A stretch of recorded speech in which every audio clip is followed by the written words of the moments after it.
I thought he was a very beautiful, and still is, a very beautiful person, and his memories shall probably forever live on.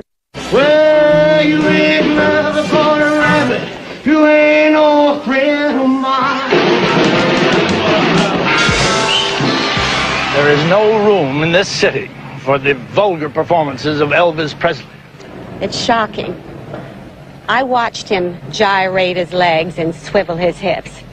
And our parent-teachers group feels he should not be on television. We've set up a 20-man committee to do away with this vulgar, animalistic, nigger rock and roll bop. Our committee will check with the restaurant owners and the cafes to see what Presley records is on their machines, and then ask them to do away with them. You've learned anything from the criticism leveled at you? No, I haven't. You haven't, huh? Because I don't feel that I'm doing anything wrong. You ain't nothing but a hound dog, the crying old time. Rock and roll has got to go. And go it does at KWK. We're all through playing rock and roll records. This week is record-breaking week here at KWK. And after this week, no more rock and roll will be played on the air. The obscenity and vulgarity of the rock and roll music is obviously a means by which the white man and his children can be driven to the level with the nigger. It is obviously nigger music. Everybody mostly turned him down. And because first thing, he had Negroes' ways. This is what they didn't, really at that time, they didn't want to accept. Mostly by black performers, and he, in essence, because of at that particular time, the kind of backwards mental capability that many people had as judging a person because of the color of their skin, as somewhat still does exist. But back then it was worse, and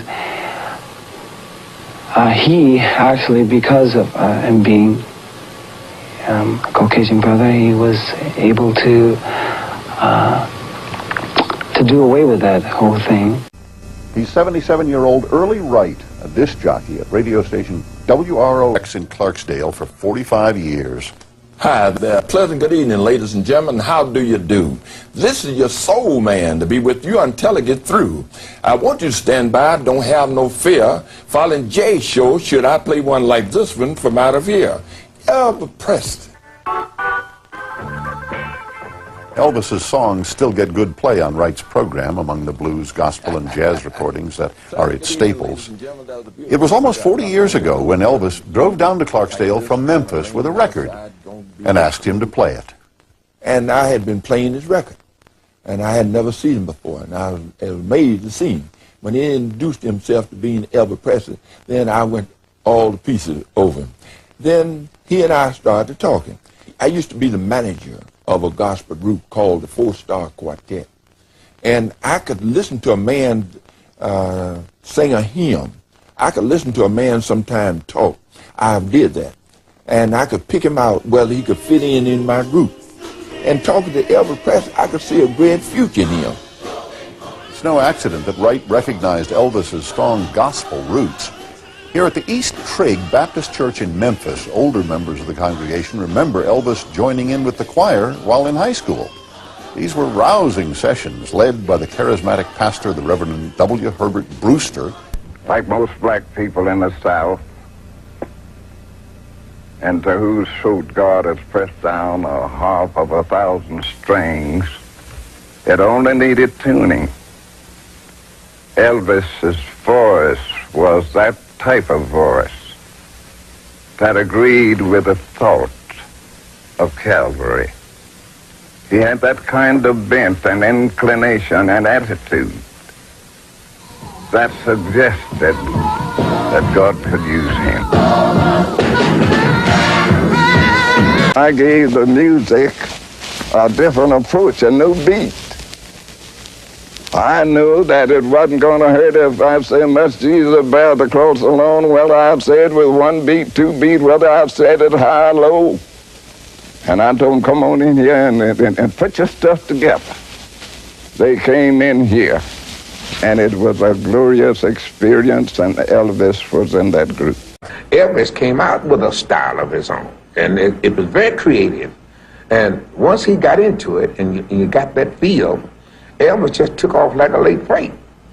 And with Elvis doing this kind of music, gave an injection to black music that no other artist had ever done. It was like an earthquake in my neighborhood. The whole place was shaking when he came on. And I said, how did a person possess that kind of power? That it even comes off the TV and grabbed me in this ghetto neighborhood.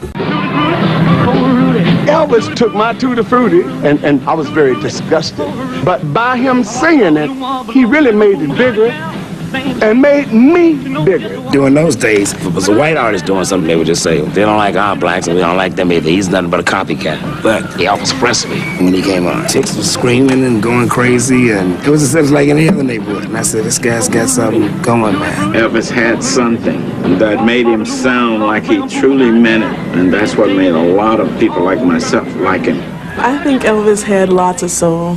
He appealed to black people. He definitely had to have soul in order to do that. I think there's ever been an artist that when his name went on the marquee, they knew he was coming. People came from all over the world. I never heard of that. Elvis did a lot of stuff that, rappers do these days. He had the bling. You gotta have the bling when you're from Memphis. He had the bling, he had a Cadillac, he had like a gangster in him.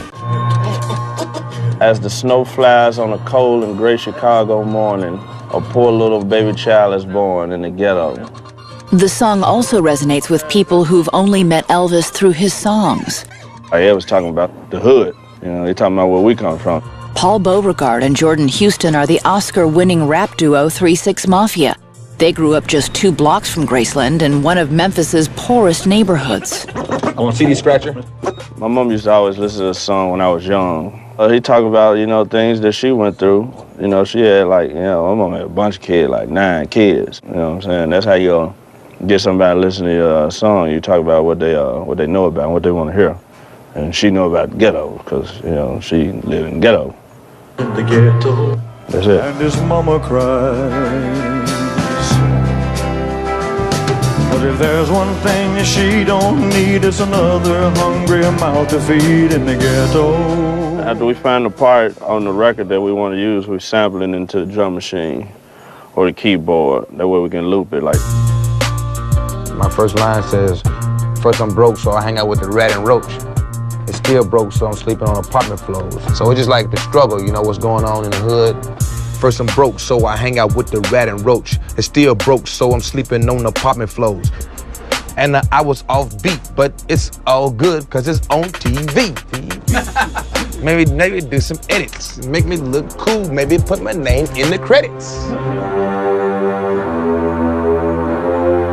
Once we have all that ready, we load it into the drum machine and then pay out. So he starts to roam the streets at night, and he learns how to steal, and he learns how to fight in the ghetto. Survival is an everyday task, watching your back for the man wearing the mask.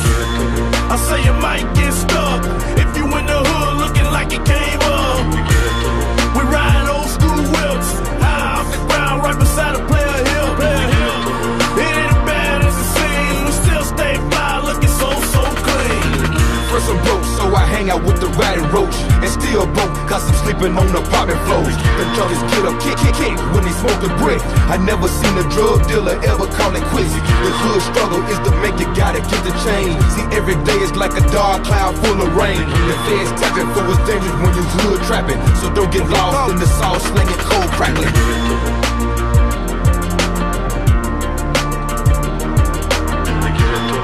So help your brother along the way, no matter where he starts.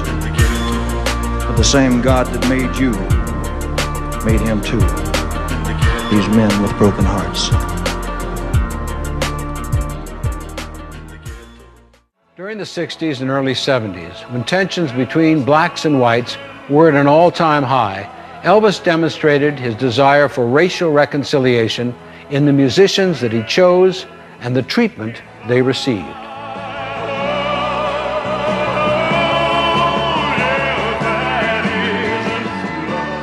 When we first decided to take the gig with Elvis, We had no idea that there would be any racial flack regarding it. Our first racial encounter was when we went to Texas. Elvis was told by his people that, well, you can leave the black girls home. You don't have to bring them. So Elvis wasn't going to do the Astrodome unless his girls could be with him. And he demanded that we be given the star treatment. We had to be in our convertible where everybody could see us, and our little blonde could drive us. And that was his statement. You don't like it? Deal with it, or I'm not going to be there. And I thought that was very big of him. When I joined the group in 1972, they took a big chance because there were no blacks in contemporary or Southern gospel music, and I was the first one, and it made all the headlines and everything. It was in Billboard and all the newspapers in Tennessee. And my first time meeting Elvis was, he had a folder full of clippings of things that he had read about me. As a matter of fact, the Imperials brought me to his suite, and he gave me this folder with all the clippings, and he personally welcomed me into the family. And for a guy who, you know, didn't really know where he stood, this was very important, that he acknowledged my presence and, you know, made me feel very much a part of what we were all doing. And right away, he treated me like he'd known me for years. He gave me one of those TCB chains and everything, and I was just one of the guys, and I never forgot that. And I'd been around him with people, other people of color, and I've only seen him give love. He was very generous to people that he didn't even know. You didn't have to be of any racial persuasion for him to love you. And you know, you know how rumors get started when there's a big star or something. The people will start rumors. Well, he doesn't like this kind of people, or he doesn't like those people or that people. And I never got that from him. But you know, Elvis is a whole nother thing. It's just, I think it's scary to even be compared to people in that, like, you know, I mean, because he's such a big talent, and in his absence, of course he's bigger than in his presence. And music marks time, so in this time period, what Elvis was to his period would be something totally different. Well, I think rock and roll, I mean, what he brought to Vegas is more than rock and roll. I mean, I think it's just so much going on out here on the entertainment front. Like right now, you'll see the likes of Celine Dion and Tony Braxton. It's a lot going out here. You know what I mean? As far as rock and roll is concerned, it's great. I mean, Elvis Presley was able to do things that haven't been able to be duplicated to this day. Black American music influenced Elvis. The fact that people say, well, he's the king of it all, king of rock and roll, is a slap in the face to those that made the music possible in the first place. Not to say he wasn't brilliant. I think he was a fantastic, talented singer. I don't think he ripped them off. I think once something has been exposed, anyone can add or take from it if they like. He was just so great, so popular, so hot, so anything that he played, it became a hit. To me, they didn't make a mistake when they called him the king. Only thing I want to know, was he my friend? Did I enjoy him as a performer? Did he give the world of entertainment something? Yes, on all counts. And that's the name of that tune. He was a bundle of energy set to music. And that echo will never die.